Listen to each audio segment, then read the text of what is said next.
ความสุขของเพิ่นครับพี่น้องครับลุกขึ้นมาโอ้ของเพิ่นยังสิล่ะความสุขของเด็กหน่อยเพิ่นน่ะไหลเอ้ยสบายดีพี่น้องสวัสดีค่ะพี่น้องจ้ามื้อนี้ก็มาพบกับซ่องสาวตุกชาแนลอีกคือเก่าเด้อมามื้อนี้มาพบกันอยู่ที่โซฟาเด้อพี่น้องตอนนี้คนน้อยกับพ่อเพิ่นก็อยู่ที่เรือนครัวเนาะพี่น้องเนาะพ่อเพิ่นก็เพิ่งจะกลับมาจากเฮ็ดเวียกเนาะพี่น้องคือเพิ่นมื้อนี้บ่ได้ไปส่งปูนเนาะรถมีปัญหานิดหน่อยพี่น้องก็เลยเอารถน่ะขึ้นไปเอารถเข้าอู่แล้วก็พากันไปซ่อมเนาะพี่น้องเพราะว่าอยู่ที่บ้านของอ้ายเพิ่นน่ะมีอู่น้อยๆอู่นึงเนาะพี่น้องก็คือทางพี่อ้ายของเพิ่นนั่นแหละเป็น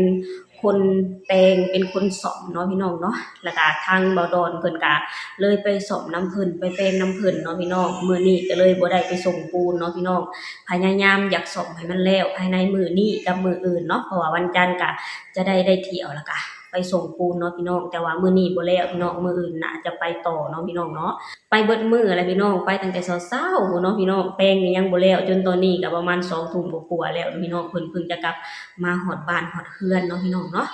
มาพี่น้องมามื้อนี้สตุกก็มีเรื่องราว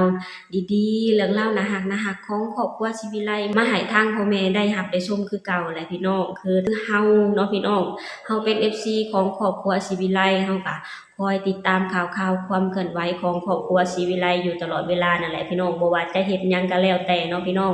บ่ว่าจะเป็นการร้องเพลงหรือเป็นการกินข้าวกินน้ำหรือเป็นการเฮ็ดกิจกรรมในครอบครัวศิวิไลเฮาก็อยากเบิ่งทุก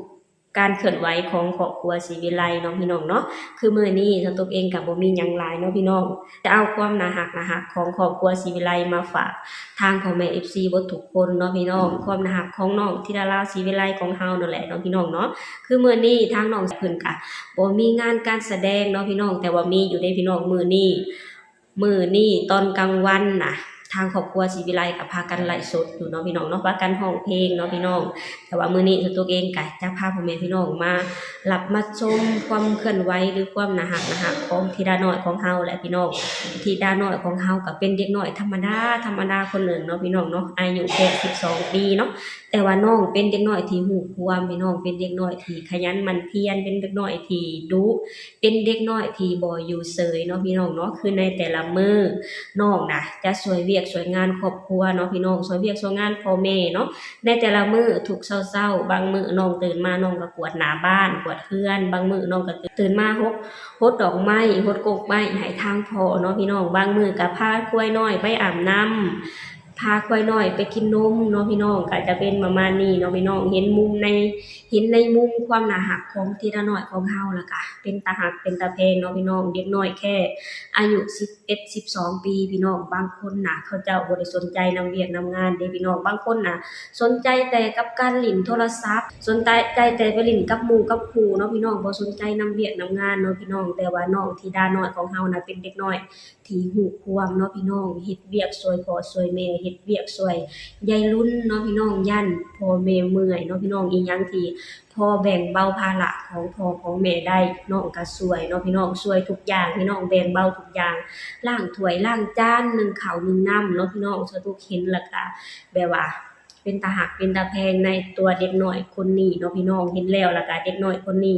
เป็นเด็กน้อยที่ฮู้ความเนาะพี่น้องในช่วงที่น้องบ่มีงานการแสดงน้องก็มาช่วยเวียกบ้านพ่อแม่เนาะพี่น้องเห็นแล้วก็เป็นตาฮักเป็นตาแพงเนาะพี่น้องเนาะและมื้อนี้ทางน้องธิดาราของเฮาก็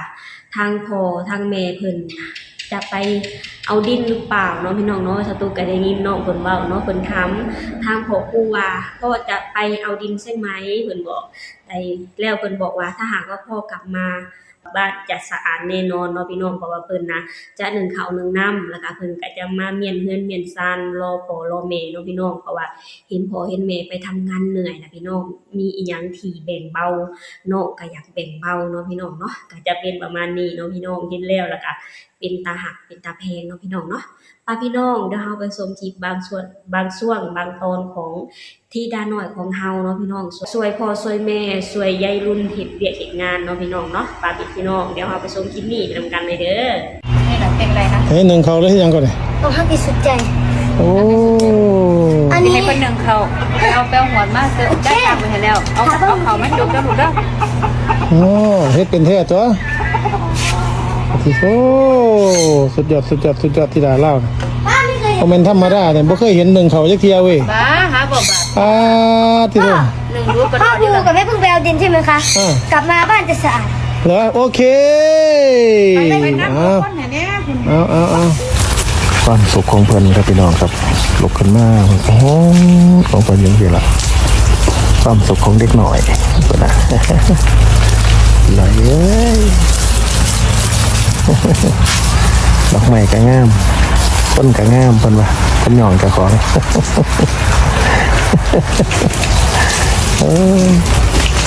นี่แหละพี่น้องสิบ่ให้ทางพ่อครูแม่พึ่งนะหักเด็กน้อยคนนี้ได้จังใดล่ะพี่น้องในเมื่อน้องนะฮู้จักความถึงขนาดนี้เนาะพี่น้องเนาะฮู้จักช่วยเวียกช่วยงานพ่อแม่เนาะพี่น้องเนาะบ่ให้พ่อแม่ต้องเมื่อยเนาะพี่น้องฮู้ว่าพ่อแม่จะไปทำงานข้างนอกหรือไปเฮ็ดเวียกข้างนอกลูกผู้อยู่บ้านก็เฮ็ดเวียกเฮ็ดงานท่าพ่อท่าแม่เฮ็ดอยู่เฮ็ดกินท่าพ่อท่าแม่เนาะพี่น้องเห็นแล้วล่ะก็น่าฮักเนาะพี่น้องเห็นในมุมน่าฮักของทีละน้อยของเฮาเนาะพี่น้องมีบางเทื่อที่น้องจะขี้ดื้อแน่ก็ตามภาษาเด็กน้อยอะไรพี่น้องดื้อในวัยของน้องเนาะพี่น้องเนาะคือเด็กน้อยคนนี้เป็นเด็กน้อยที่น่าฮักเป็นเด็กน้อยที่แบบว่าฮู้จักความเนาะพี่น้องเด็กน้อยที่น่าฮักเนาะพี่น้องฮู้จักช่วยเวียกพ่อช่วยเวียกแม่เนาะพี่น้องเนาะในช่วงที่น้องบ่มีงานการแสดงน้องบ่ได้ไปเล่นทะเลทลายเนาะพี่น้องก็จะมีบ้างอะไรพี่น้องไปเล่นแค่ดำเล็กดำน้อยเนาะพี่น้องยามใดที่ฮู้จักว่าถึงเวลาเวียกเวลางานน้องก็จะมาช่วยพ่อช่วยแม่ช่วยยายรุ่นเฮ็ดเวียกเฮ็ดงานเนาะพี่น้องเห็นในกิจกรรมในแต่ละมื้อเนาะพี่น้องเดี๋ยวน้องก็ไปพาควายไปกินน้ำพาควายไปอาบน้ำเนาะพี่น้องช่วยพ่อช่วยแม่เฮ็ดอยู่เฮ็ดกินเนาะพี่น้องเนาะพอยามแลงมาประมาณทุ่ม2 ทุ่มทางพ่อครูศรีวิไลกันพาน้องน่ะมาร้องเพลงไลฟ์สดทักทาย FC แฟนคลับเนาะพี่น้องเนาะนี่แหละพี่น้องเห็นในมุมน่าฮักของครอบครัวศรีวิไลเนาะพี่น้องครอบครัวศรีวิไลเป็นครอบครัวที่น้อยๆแต่ว่าเป็นครอบครัวที่ค่อนข้างอบอุ่นเนาะพี่น้องเนาะเห็นแล้วล่ะก็มีความสุขแล้วก็รู้สึกอุ่นใจแทนครอบครัวศรีวิไลอุ่นใจแทนน้องธิดาลาวศรีวิไลเนาะพี่น้องที่มีครอบครัวที่อบอุ่นถึงขนาดนี้เนาะพี่น้องเนาะต่างคนต่างคนต่างแบ่งหน้าที่เนาะพี่น้องคนนึงเฮ็ดแนวนึงพ่อแม่ไปเฮ็ดแนวนึงธิดาน้อยของเฮาก็เฮ็ดแนวนึงเนาะพี่น้องทาง PK ก็เฮ็ดแนวนึงเนาะพี่น้องเนาะก็จะเป็นประมาณนี้เนาะพี่น้องเห็นแล้วล่ะก็น่าฮักอบอุ่นในครอบครัวศรีวิไลเนาะพี่น้องเนาะนี่แหละพี่น้องมื้อนี้ก็บ่มีหยังหลายเนาะพี่น้องเนาะสตุกเองก็พาพ่อแม่พี่น้องมาชมในมุมที่น่าฮักของครอบครัวศรีวิไลมาชมในมุมที่น่าฮักของน้องธิดาลาวของเฮาพี่น้องเด็กน้อยที่ฮู้จักความเด็กน้อยที่ฮู้ความรู้จักช่วยเวียกช่วยงานพ่อแม่เนาะพี่น้องเพื่อแบ่งเบาภาระพ่อแม่เนาะพี่น้องเนาะมีอิหยังที่พอช่วยได้ก็ช่วยพี่น้องดีกว่าจะนั่งเล่นโทรศัพท์ไปวันๆเนาะพี่น้องเนาะพ่อแม่เพิ่นเฮ็ดเวียกมาเพิ่นก็เมื่อยเนาะพี่น้องจะมาให้พ่อแม่มานั่งเฮ็ดอยู่เฮ็ดกินมานั่งนึ่งข้าวนึ่งน้ำให้ลูกมันก็บ่แม่นเนาะพี่น้องเนาะลูกใหญ่แล้วพอช่วยเวียกช่วยงานหยังพ่อแม่ก็ช่วยไปเนาะพี่น้องพอแบ่งเบาภาระพ่อกับแม่ได้เนาะพี่น้องเนาะมื้อนี้สตุกเองก็พาพ่อแม่พี่น้องมาชมในมุมน่าฮัก